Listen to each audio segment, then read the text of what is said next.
Hello, you absolute legends. Welcome to another edition of Plastic Instruments Monthly, where we cover notable accomplishments and happenings in our rhythm gaming community. My name is Jev, and I'll be your tour guide this month. We're doing a combined episode to cover both December and January. Clone Hero Rewind already highlighted many of December's accomplishments, but we figured we'd showcase several that we missed, so let's get started with those. Asai got some festive FCs from the holiday overchart packs with a second ever White Winter Hymnal FC and a first ever Trepec FC. He even blessed us with an a cappella cover of White Winter Hymnal to avoid a copyright claim. Alex's beautiful voice was the icing on the cake. Borealis came back from a guitar hiatus with an FC of the Rings of Saturn solo medley at 150% speed, because that outro wasn't already difficult enough on regular speed. Sheesh! There are three certainties in life: death, taxes, and Jarvis dominating all strums. He proved himself yet again with an all-strums FC of Black Widow of Laporte, and just to show off, he also secured the first ever FC of Eternal Now from Paradigm. And now I get to be modest and mention my own December FCs, which included Inner Fullness by Persephone at 150% speed and LCD on Rock Band 3.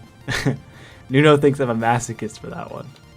Blackett absolutely destroyed Soul Niger Within, a full album chart from Marathon Hero 2, with an insanely chokeable outro. He also managed to FC the hardest song from it at 150% speed to assert full dominance. Once again proving himself as a new top player, Camp Thonk FC'd Madness March Kamikaze and got the first ever FC of APN V1.1. He is speed. Carpal Tunnel Hero 3 finally released in December. Many cool new FCs followed shortly thereafter, including Ambush from Explorer, Blackout City from Asai, Equimanthorn from Mackie, and In-L from Lilith. As for console game accomplishments, Steven full game FC GH1 at 110% speed. As if you were going to dispute his claim as GH1 King or something, that was never in question, and certainly isn't now either.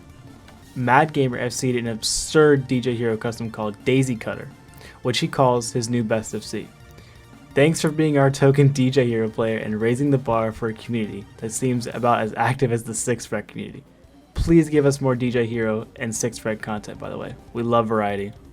Team Aftermath achieved the first ever full band FC of Guilty Pleasures on Expert Plus back in, November. We forgot to mention it in that Plastic Instruments Monthly episode, so we're mentioning it now. Don't worry about it. It's fine. Everything is fine. There were a slew of montages in December.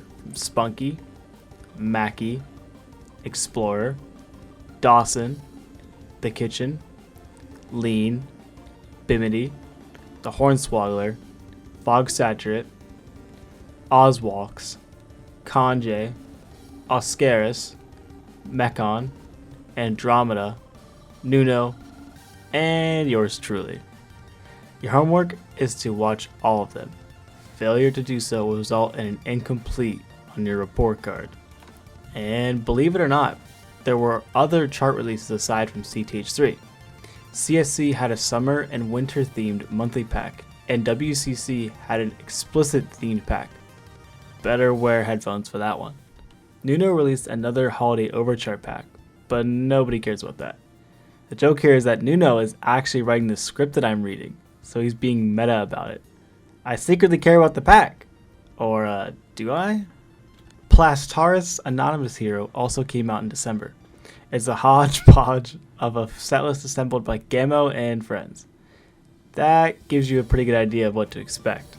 The modding community is alive and well. We recently got Rock Band 2 Deluxe and Guitar Hero World Tour Definitive Edition, both featuring plenty of custom content and support with more mods on the way.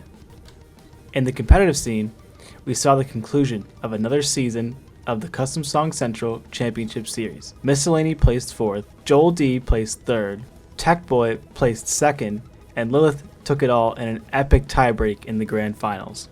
There was also a brand new site retournament spearheaded by Matref, utilizing a Eternity client with Clone Hero integration and brand new charts off of the new Camellia album. Lilith and Frif tied for 3rd, JRH placed 2nd, and Darkly was ultimately crowned the winner. And lastly for December, there was a huge CH meetup in North Carolina.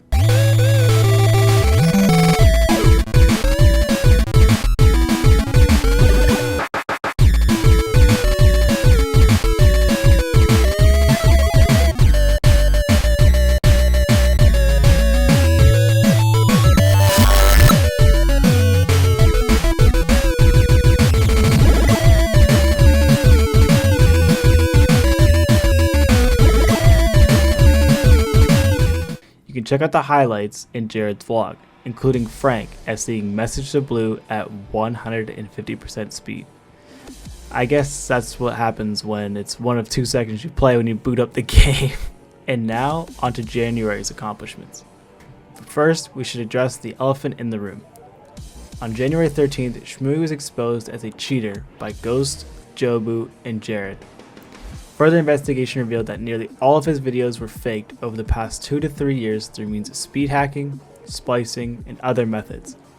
If you'd like to know the full story, check out the explanation videos from Abisoft and Carl Jobs, which we'll link in the description. The short version is that Schmooey refunded the FC bounties he previously claimed and left the community.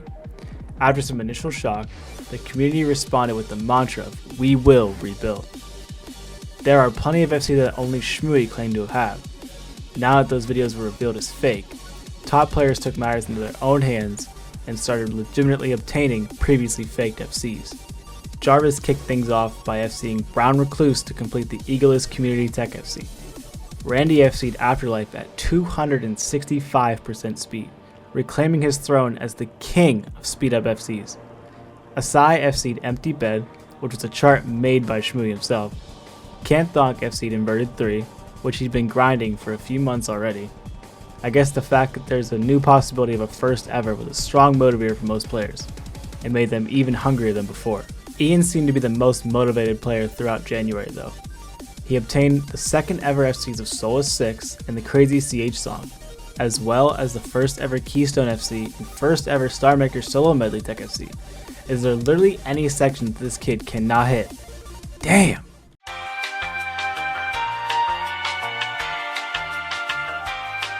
Speaking of sections, Matty Yatsi Tech FC'd the solo from Supernovae on keyboard, proving once again there are no excuses for missing notes even if you can't find a functioning guitar controller. On the other end of the spectrum, there were a ton of long song and full album chart FCs in January. For Marathon Hero 2, I, myself, FC'd the Van Halen solo medley, Lilith FC'd Tragic Separation and Vector Virus, and Blackett FC'd Hungarian Rhapsody No. 2, Sorcerer's Apprentice, Rusty Cooley's solo medley, and Reincarnation full album. Tragic Separation, Vector Virus, and Reincarnation are all full album charts at roughly 60 minutes, 100 minutes, and 80 minutes in length respectively. Their dedication and their focus are unmatched. And that's not all for full album FCs.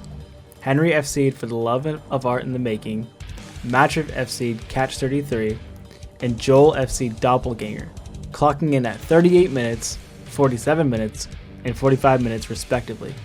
They will not rest until all setlists and packs are slain.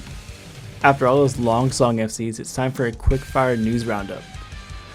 Frank FC'd 6 at 165% speed, Jared FC'd DNA Uber Solo at 140% speed, and Riptile Overture at 120% speed, Kanji FC'd Mega Wub, Benjamin FC'd Kidsos, Lilith FC'd DGM Solo Medley Deluxe, Mackie FC'd Internet Protocol Solo Medley, Sportech FC'd Chasing Comments, and Frif FC'd BFG's D-Vision VGH. Whew! Let me catch my breath for a second. Oh yeah. Lilith and I co-op FC'd The Oppression as well. No big deal. Chris Body finished off the last un-FC'd C3 Legacy song on drums, Kings of the Carnival Creation, which have several nasty laned blast beats. Borealis also showed off some nasty blast beats with his Nove Ruptus Drums FC. And on top of that, I think we finally deciphered the lyrics to that song. The console scene continues to thrive. Kyle Ruth has achieved 69 out of 70 first place scores on Guitar Hero 3, missing only Through the Fire and Flames for the full game FC and first place on every song.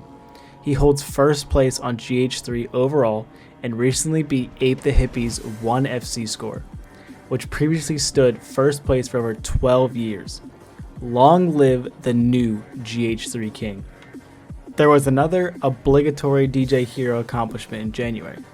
Mad Gamer FC'd every DJ Hero DLC mix in one sitting without using Euphoria. No, not the HBO show. Euphoria is DJ Hero's star power, which also auto crossfades for you when you use it.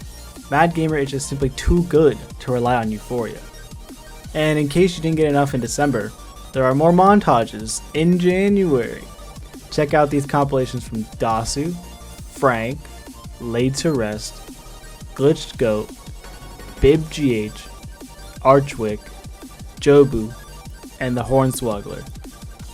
Did you need more charts? Because we've got you covered. WCC released an 80s theme pack, and CSC released one with the theme Charter's Signature. Gent Hero Collection Pack number 8 dropped, as did Boot Sequence, which is a full album of custom songs made specifically for Clone Hero.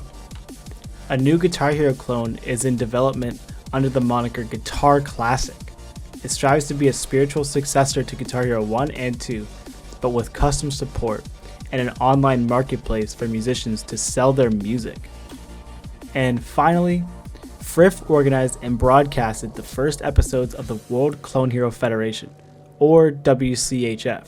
The WCHF is a competitive CH game show that's structured like a wrestling organization.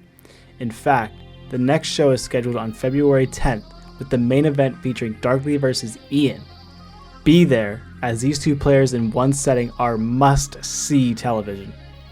Thank you for watching this edition of Plastic Instruments Monthly. Remember to eat your vegetables and check out the links in the description. I've been Real Savage Jeff, and I love you all. See you next month.